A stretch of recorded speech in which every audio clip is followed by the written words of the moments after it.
Extreme Anime Radio.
Salutations, everybody. Welcome to the Extreme Anime Radio podcast for December 21st, 2023. It is our last stream before the 25th of December, the most magical day, if you celebrate Christmas, of course. I'm JR. Thank you so much for joining us here. We're going to have a very long podcast because we're going to be splitting this into two parts. Part one is going to be with my guest, Mischievous Duck Cosplay, who I'm going to bring on here in just a moment. And then after part one, we'll take a break. We'll come back for part two with Nef Canuck. So really excited for this podcast tonight.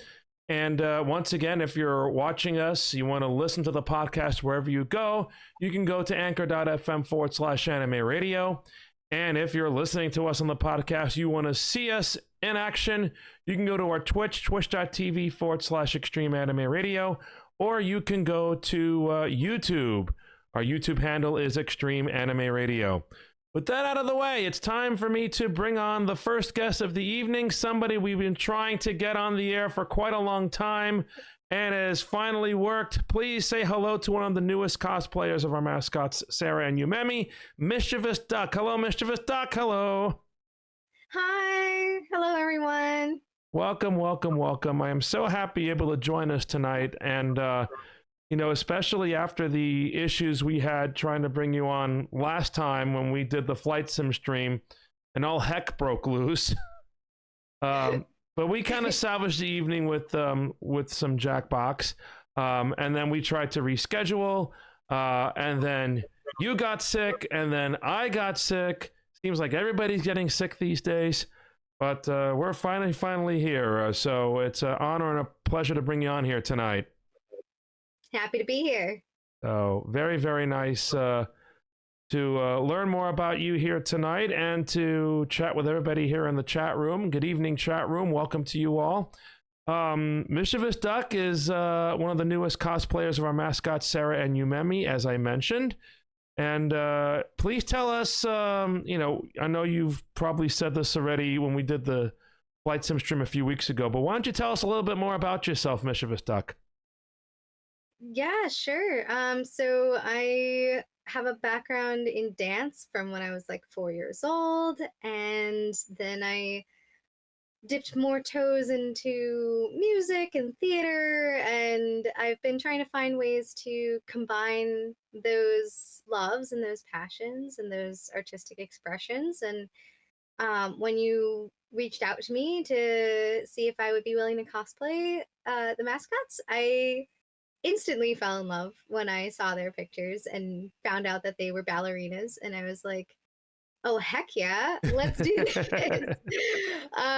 Because I had just started getting into cosplay, and to find some adorable, lovable characters that were also dancers was so lovely, and so enticing of a project that I didn't hesitate to hop on to that. And hop on you did. And, we're going to take a look at some of the pictures here in a little bit. Tell me a little bit about when you were bitten by, let's say, I guess we could say dance bug or a theater bug. When did that first start for you? Sure. So I started ballet at 4 years old, and I took ballet all the way through like 1 or 2 years of college. Then I didn't have time for it in my college schedule, and I switched over to.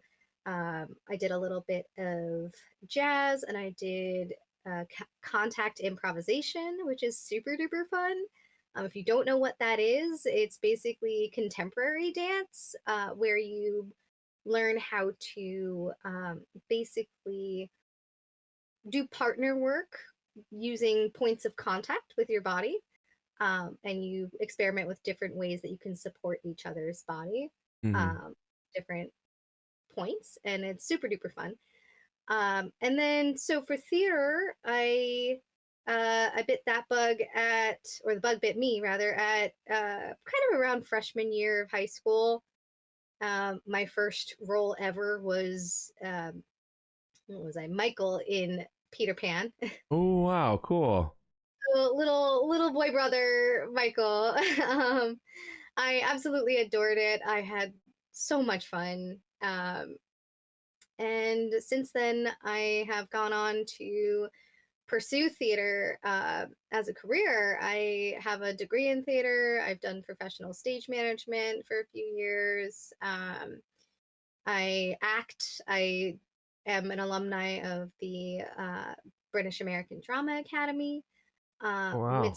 Midsummer in Oxford program specifically, and so I like doing a lot of Shakespeare. um, yeah, and yes, that's pretty much theater stuff. I'm not a big singer. I don't have any singing training, so it's mostly dance and theater. Okay. And then as far as music goes, I started out with piano, and then that didn't stick, and then I did drums for like 2 months, and then that didn't stick, and then around fourth grade I started the trombone, and I played that all the way through 2 years of college. Oh, wow. Yeah. So I play trombone as well. I haven't picked it up in a bit, but I'd like to pick it up again sometime soon, maybe, hopefully. Yeah. I used to do concert band, jazz band, marching band, that whole bit. Just on the side note, I have a cousin who lives in Texas, and he plays in his high school band the bass tuba. This is a big thing, and I feel like he's gonna fall. Yeah, pretty much every time I mention that I played trombone, everybody's like, "Really? It's as big as you?" I'm like, "Ha ha ha, very funny." Oh no, I've totally never heard this comment before. uh, but so you say you've done some management, so that means behind the scenes work, right? Yeah, so stage management I've done a good amount of. I've done some lighting build crew, wardrobe one crew, um, and some sound build crew. Not too much of the sound though. But Okay. yeah, for the most part, I've done that. I enjoy playwriting and adaptation. That's super fun as well. I have a certificate in arts management, so that's more like not really the production side of things. That's more like the administrative side of things. Okay.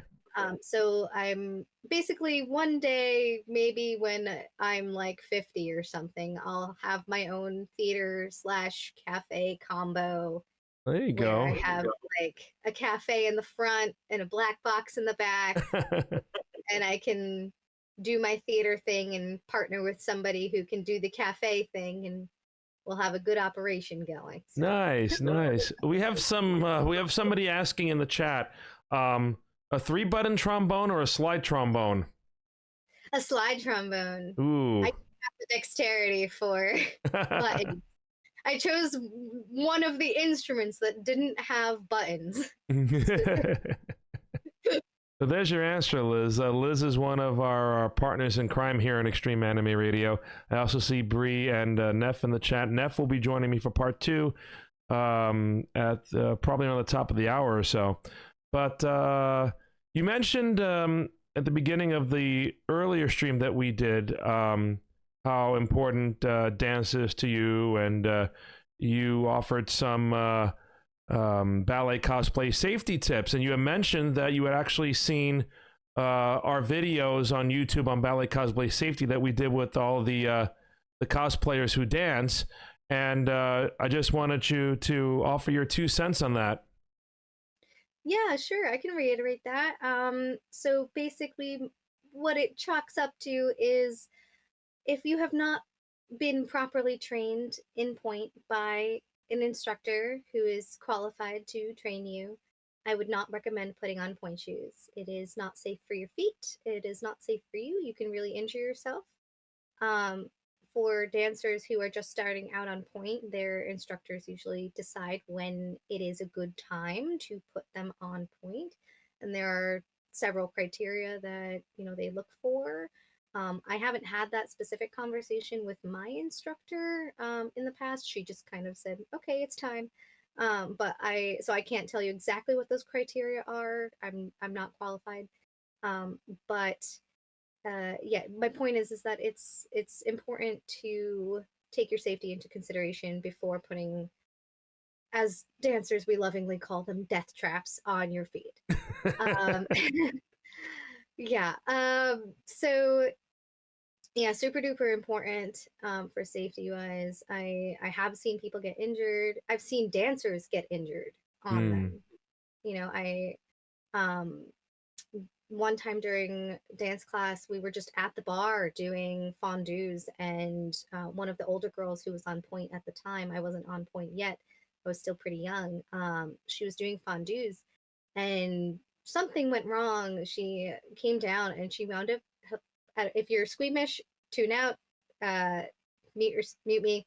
But basically, her kneecap wound up popping out and was on like the side of her knee. Um, Oh yeah. my. So it's not a joke. You can really, really injure yourself. And she wound up dropping out and she wasn't able to continue ballet for a very long time. And she basically had to give it up. So Oh. if you love dancing and you love your craft and you want to be safe and take care of your body as you should, make sure you go through the right steps. You take ballet classes, talk to your instructor, say, I would love to work my way up to point. Can you help me get there? There's adult ballet classes. You can do private lessons. A lot of ballet teachers will do, and they know what to look for. So All right. This is very, very involved, and the consensus, as you have said as well, it takes a lot of steps to get up to that point. That point. Ah, ha, ha, ha. No. yeah. Um, but you also mentioned, if you're doing dance, you want to do ballet poses when you're cosplaying, and you're trained enough that you just wear those shoes for photos, and then while you're walking around, switch to flats or sneakers. Yeah, exactly. Yeah. And I would recommend, if you're not trained and you don't know how to use point shoes, don't put them on your feet at all. You can achieve the same look by taking ballet flat shoes, which are like the typical canvas or leather, whatever material you want. Sometimes they're split soles. I find those are really great for flexibility with the shoe. Um, I don't really like the single sole shoe. That's where it has just one long piece of thicker material on the You like the point. split sole? I like the split sole with the like cross straps. Those are my go-to flat shoes. And actually, I think I might have them here. Oh, okay. Show and tell, folks. Let's see if I can get. Oh, wait, that's a pair of point shoes. Ha ha ha. Oh, there you go. But I use Gainer Mindens. I've always used Gainer Mindens. Mm-hmm.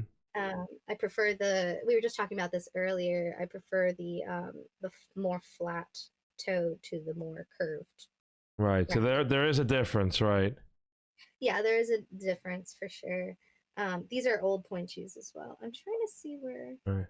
Yeah, I don't know where they are right now, but maybe on a later date I can do a show and tell with shoes. Okay.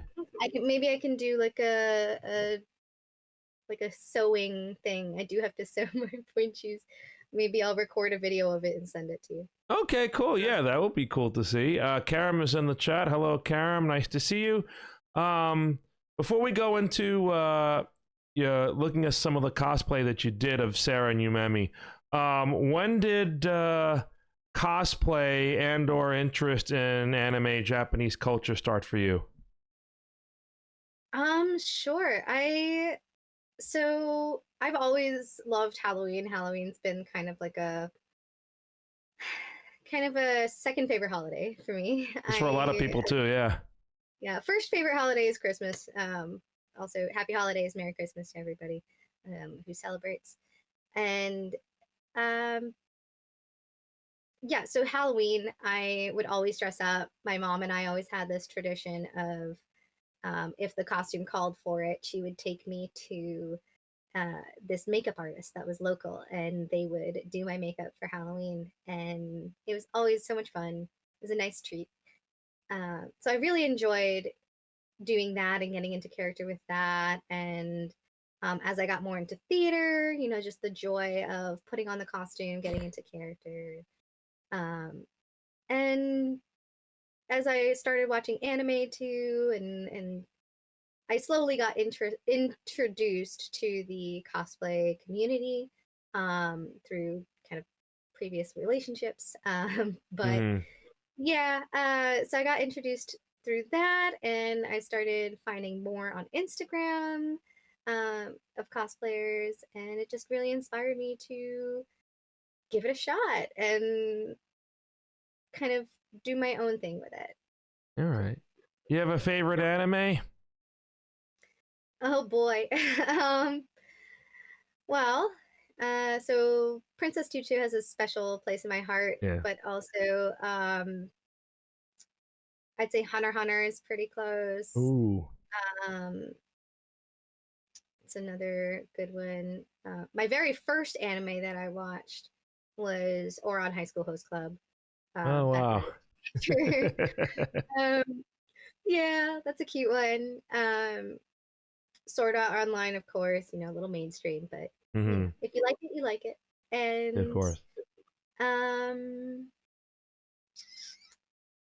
there's others too. I'm just Fate Zero. Hmm. Fate Zero is pretty good. All right. And And I know it's a lot. It's a lot to think about, right? Demon Slayer is good. Hmm. I'm liking Demon Slayer so far. Um, yeah. Cool, cool, cool. It's all yeah. We always have our favorites, and then when we start to rattle them off, it's like, oh, I forgot this one, and then there's this one, and you can't forget this one, and then you could be talking for a long time. Yeah. Uh, Yeah. let me go ahead right now before I forget. Let's take a look at some of your Sarah and Yumemi cosplay photos. I'm going to put you into the box here. Here we are. This is one of your Yumemi cosplays.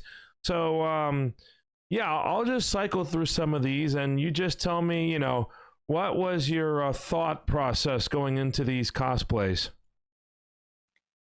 So going into the cosplays, I really wanted to use it as an excuse to walk around and explore a specific town.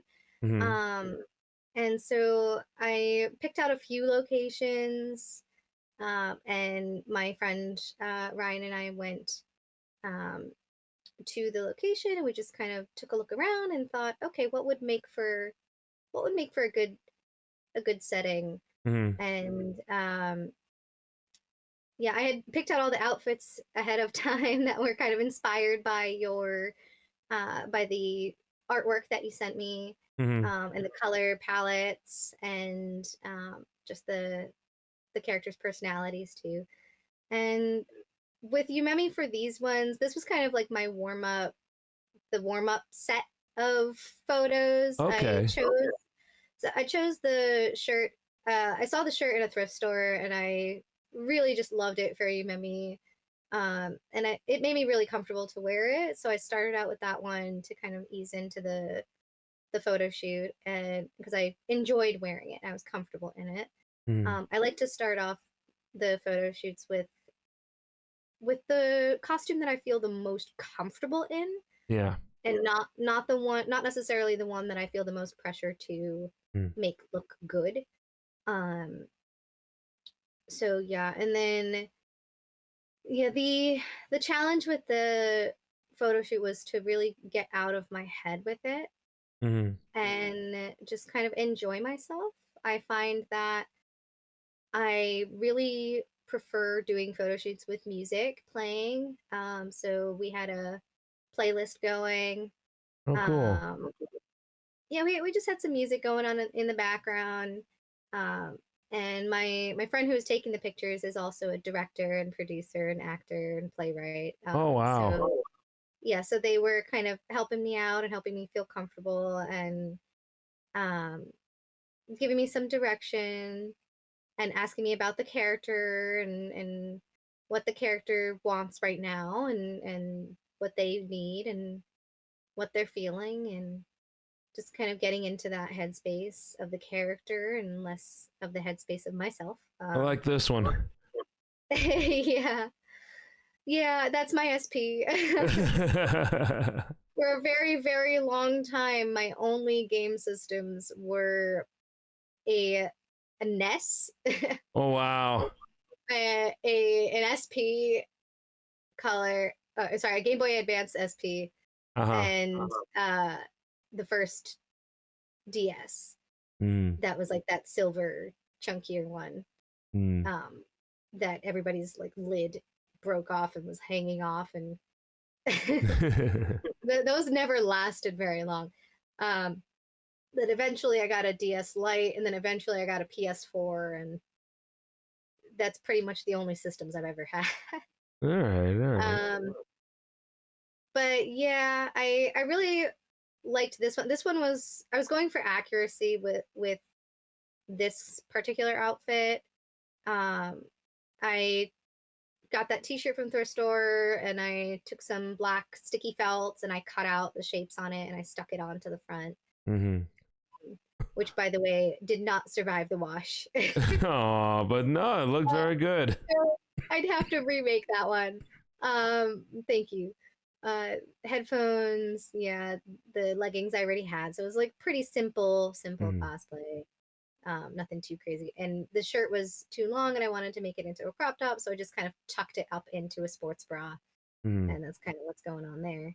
I'm gonna. The next one I'm gonna do is this was your take on actually some artwork that was done of both Sarah and Yumemi. This is your take on that. Oh yeah. I so let me tell you, when I went to the thrift store, I bought all three of those pieces minus the belts and the shoes. Oh, sorry, four. I bought the hat too. Oh, wow. Um, yeah, I mean, thrift stores are great for cosplay. Honestly, if you haven't tapped into a thrift store, Mm-hmm. especially if you are more of a cosplay curator than a cosplay make from scratcher, Mm-hmm. then I highly encourage you to go to a secondhand store. You never know what you're going to find, and I found that it's a crop top, but it's also kind of a sports bra. It's kind of hard to tell exactly what purpose it's supposed to serve, but Right. um, I just thought that the color scheme matched perfectly. I spent like an hour or two trying to find the perfect color yellow shirt. I had maybe like 8 different yellow shirts across my arm strolling around the thrift store. Mm-hmm. Um, and the shorts that you see were actually long pants that I cut into shorts. Mm-hmm. Um, Uh, and they were pretty spot on with the colors. The the crop top is not the same pattern, but I thought that the colors really reflected the same vibe. And the hat itself, I just kind of I don't remember exactly what design was on the front of it, if anything, but I took some more of that black felt and I just kind of like put two random black lines on there, kind of like a mm-hmm. pause sign, um, and uh, tried to make that work. And Yeah, I yeah, think right here we have it perfectly matches with the table and the chairs too. yeah, and in the picture before where I'm standing in front of that box thing with the design on it, yeah, the I just noticed actually now, like, this wasn't even kind of a before thought, it was more of an afterthought or realization, is that the design on the shirt has very sharp lines to it, Hmm. and some kind of triangular shapes, and so does the background as well. So Oh, that's right. Yeah. that was kind of Oh, a nice. lucky pick there. Very good. So before I go to the Sarah photos, we do have a question in the chat from Liz. Liz would like to know, what is your favorite video game? Probably Skyrim. You like open world? I enjoy open world stuff. Yeah. Yeah. One of my favorite things to do is just wander around the mountains of Skyrim, singing "She'll Be Coming Around the Mountain." The open worlds are always Looking fun, for right? sweet rolls, stealing coins from skeletons, and uh, yes, I committing atrocities. I know somebody who's played that for like months on end. uh, Yeah, it's been a long time coming. I haven't finished it, but I've gotten pretty far. mhm. I did the Dark Brotherhood arc, the Vampire arc, um, Thieves Guild. I haven't done the Werewolf arc yet. Okay. I haven't touched that one.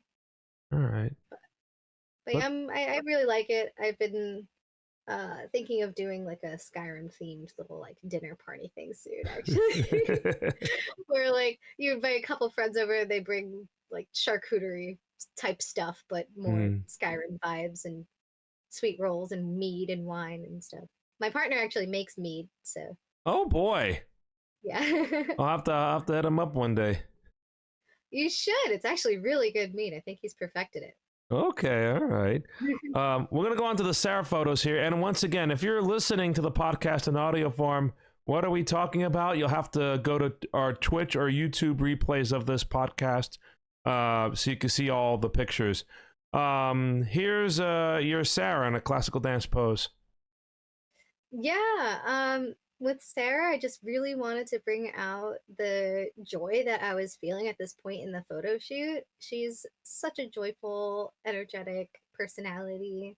Mm-hmm. I got a very bubbly personality from her, and especially Mm-hmm. from wearing the wig too. It's very bouncy wig, like the the wig kind of like it like curls up a little on the sides. So when you're like walking around, it kind of like bounces with you. Oh, wow. So it kind of just gives you that energy, and I really enjoy costumes that kind of lend themselves to the character in a way that makes you feel more in character. Mm-hmm. This was also one that I tried to go for accuracy with. um yeah, the overalls and the top are pretty close. Oh, yeah. um yeah, and the wig was pretty close too. My one my one thing with the wig with this one is that it kept kind of the bangs kept separating. Oh. I don't know if you noticed that. And and in a couple of them you can kind of maybe see like a tiny little bit of wig cap up there, but Mm. it's just a matter of like checking your wigs before, like every so often as you're doing your photo shoot, making sure that everything's in place. We were moving around a lot, and we were like going across the street, and we did this whole like um, it was kind of like a Abbey Road of Sarah's. Oh, hold on. Yeah, I was gonna get to that at last, but since you mentioned it, let me just pull it up here. Here it is. Yeah, yeah, we were walking along, and there were a few times where um, I asked my friend to just like kind of record me going across that road. We picked a not busy road. It's like the road that's behind me is the busier street. The one that I'm Right. crossing, the busy street. Right. Um, don't recommend stopping traffic for this. But yeah, I took my old point shoes outside, and I was like, you know what? I'm gonna do everything I want to do in my point shoes outside in these beat up old things, and have some fun with it and see what I can do. Yeah, Um, I'll show you this is my favorite Sarah photo right here.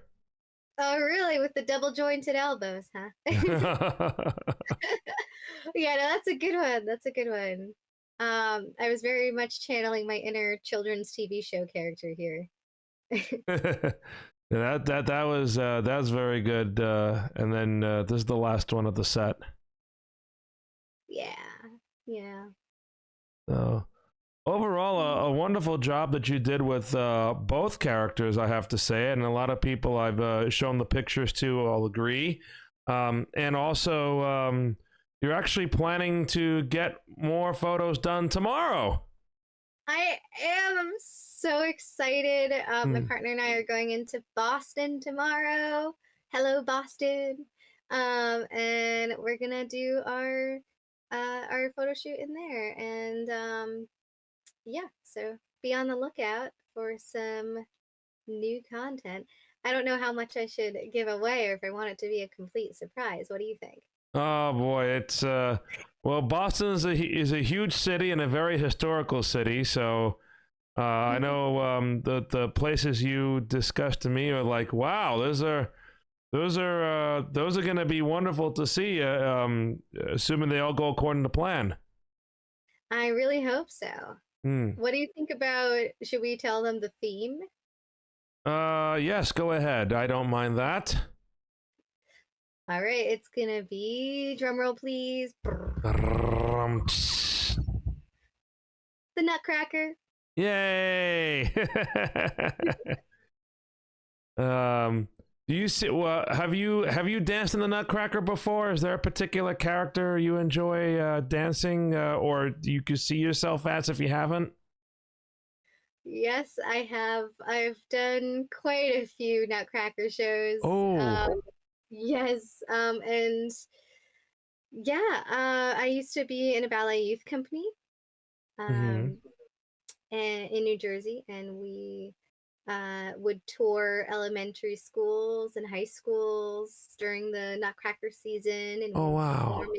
we would perform in gymatoriums and auditoriums, and afterwards we would have talkbacks with the kids in Oh their nice. classrooms and talk about ballet and what their favorite parts were. And there's always a part during the Nutcracker in the snow scene specifically where we had the like snow machine that would spit out like the soap snow over us while we're dancing and trying not to slip on the suds on the floor. Oh. It was the like bubble kind of snow. Oh no. And that was always so much fun, and that always got such a huge reaction from the kids. And uh, I played a particular pas de deux several times. It was the Arabian pas de deux. Oh wow. Because I was always more Gumby and flexible than I was a turner or a jumper. So Oh wow. Okay.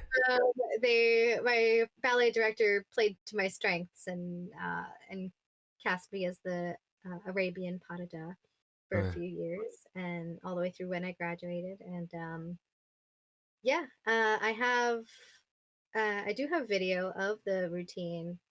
I don't know if folks would like to watch it, but yeah, let us know if maybe we'll be shared at a future time. yeah, maybe we can share it to you guys at a future time, and I'll give you the timestamp and of where to go in the video, and then that's me. All right, sweet. Something I wanted to talk to you also about, Mischievous Duck, is your interest. Well, we've spoken about your interest in Japan, and we started to have a discussion about Japan, and I thought it was a very good discussion until the laptop crashed. No, yeah. I was having so much fun talking about Japan. I love traveling. I've been to quite a few places around the world, and I've had a great time on each trip. Mm-hmm. And one place that I have not been yet is Japan, and I'm so intrigued. And I have several friends that have been, and you have been, and I just really want to go. I'm trying to manifest it by talking about it Yes. and seeing what makes it doable. Oh, I have a friend who's actually going. One of Mika's friends actually is going in a couple of weeks, and I warned her, don't get caught in a snowstorm like I did last January, because January is already coming up. On next month is only going to be like a year since Brie and I went, and it's like, oh my goodness, it's already been a year. I want to go back, but Yeah. it was quite a fun trip, and I know I've mentioned to you, if you have any questions about Japan, I'd be happy to answer them. I know we spoke about hotels, didn't we? Yeah, we were talking about, what's an affordable type of hotel to stay? Like, where should I stay if I go? Hmm. And what are the pros and cons to like the different types of places you can stay in Japan? Right. Well, as I mentioned, I think I mentioned the MyStays Hotel in Asakusabashi. I think for me, at least for me, I think for Brie as well, excellent location. You have a convenience store right on the lobby. You just go to the lobby of the hotel, you make a right turn, and there's the convenience store. You can just walk in, and if you need a fix, you can just go there. If not, well, 2 blocks down, there's a 7-Eleven, and then there's another one a little bit further around the corner. And there's What's also a Japanese 7-Eleven like? Japanese 7-Eleven is a lot better than the American 7-Elevens. I'm going to tell you that. Yeah, really. Well, I'm not surprised actually. Yeah. Lots of good beverage and meal choices, and sometimes I like to do is if you go late enough and you really need a late go to eat or something, you look for the markdowns. Yeah, that's the way to do it. The the MyStays. I think she means the MyStays. This is Bree answering. Was awesome. I love that it was close to the beef bowl place. Oh yes, we had a Yoshinoya beef bowl place, just like a 5-minute walk, and oh my goodness, cheap and delicious beef bowls. Mm. Would that be good for my partner who's allergic to shellfish? Yes. We were talking about that too, and the concern about shellfish allergies in a country that has a lot of seafood and as part of their main cuisine. Yeah, I think if you specialize in meat places, I think did I mention to you the one in Kyoto that we visited around the time we were grounded, where we had the steak curry. Yeah, yeah, you did. Yeah, So that sounds. yeah, the major train stations like Kyoto, or you could even go down in the Tokyo area. The major hubs: Tokyo, Shinagawa, Shinjuku, Ueno, Ikebukuro, those sort of places. And pretty much almost, I would say, most of the if you go in Tokyo, there's this big green loop that goes around central Tokyo. It's called the Yamanote line, and it's one of the key lines that links the Tokyo's major areas. And so I would say even in most of those stations, there's like 28, 29 stations on the loop. They'll all have something to do, whether it be, convenience. You could go in some places, that's something I wanted to try on the last trip, but we weren't able to do it. You can eat instant ramen on the train platform on some stations. That sounds lovely.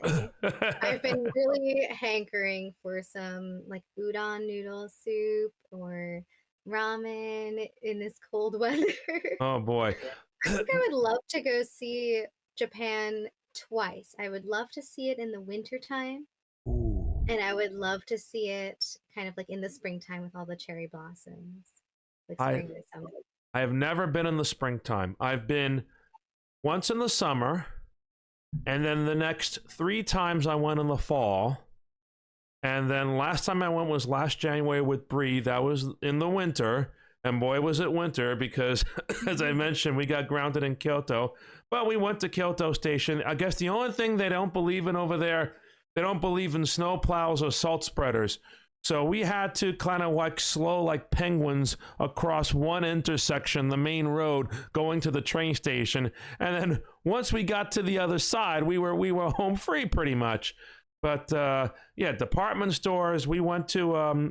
I think I mentioned that there's like a few minutes walk underground. You go underground. We avoided all the bad weather, and there was one of those camera stores, Yodobashi, I think it's called.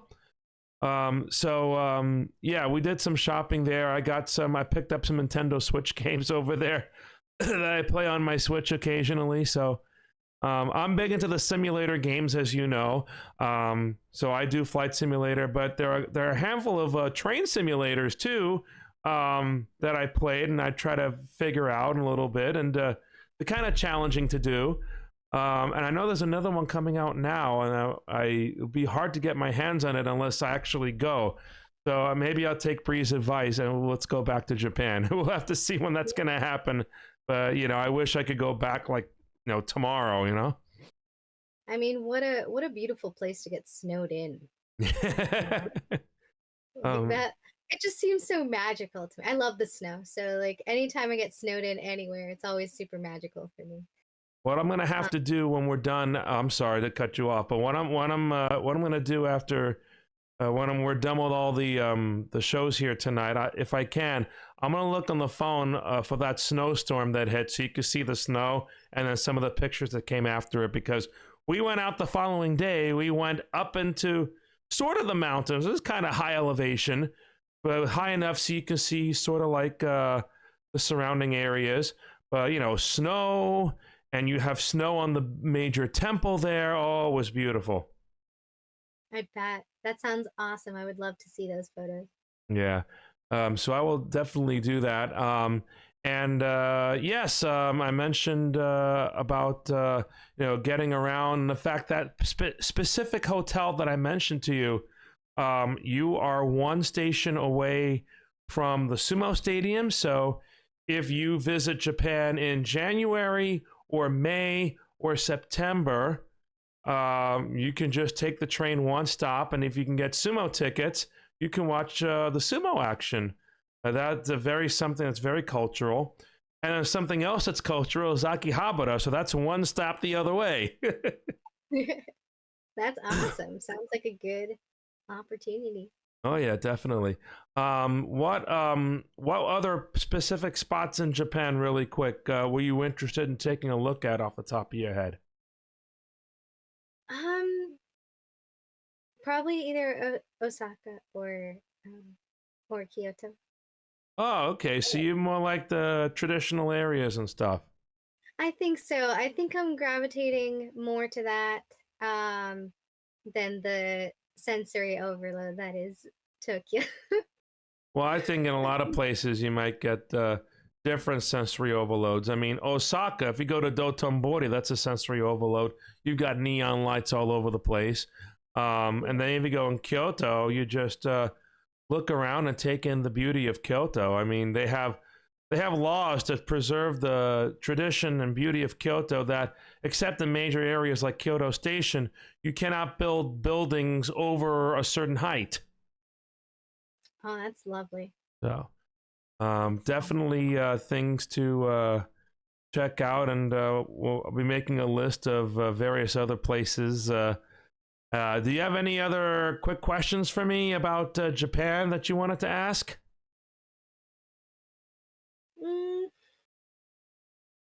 Nothing's coming to mind right now, but if I do, I will shoot you a message. Very good. All right, no worries, no worries. I know we kind of talked about this as well during the Flight Sim stream, but no, it's wow, 45 minutes have already gone, and so Mischievous Duck, it's been wonderful to bring you on, and I really wanted to do this after we had the issues a few weeks ago, and I'm so glad I was able to work out.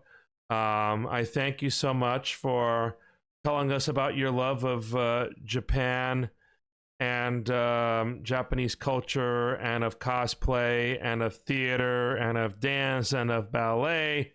So many wonderful things, and really looking forward to chatting with you in the future, and also looking forward to seeing your Nutcracker pictures when they come out, and I wish you the best of luck tomorrow. Thank you. It's gonna be cold, so wish me luck. Cross your fingers. Oh man, how cold is it gonna be over there? Well, let's see. I don't know. Let's find out. Yeah, no worries. What am I facing tomorrow? Well, right now it's 28. Oh. So tomorrow it's looking like we're gonna be like a high of 34. Ooh boy, yeah. You better wear the heavy Nutcracker uniform in that case, right?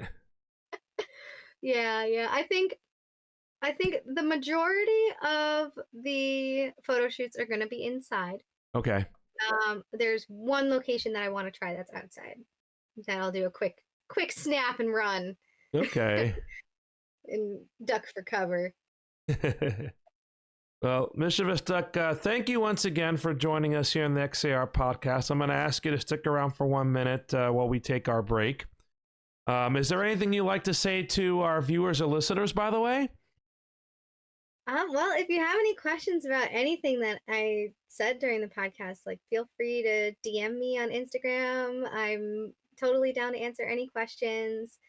Yeah, and if you want to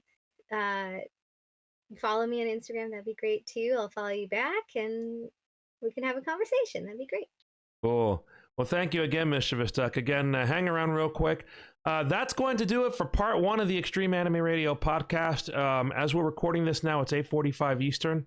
We will be back at 9 o'clock Eastern in about 15 minutes with Neff Canuck, who will be joining us here for part 2 of the podcast. So stick around here on Extreme Anime Radio. We'll be right back. If you are listening to us on the podcasting platforms or you're watching us on YouTube, we will see you in part 2. See you in a bit.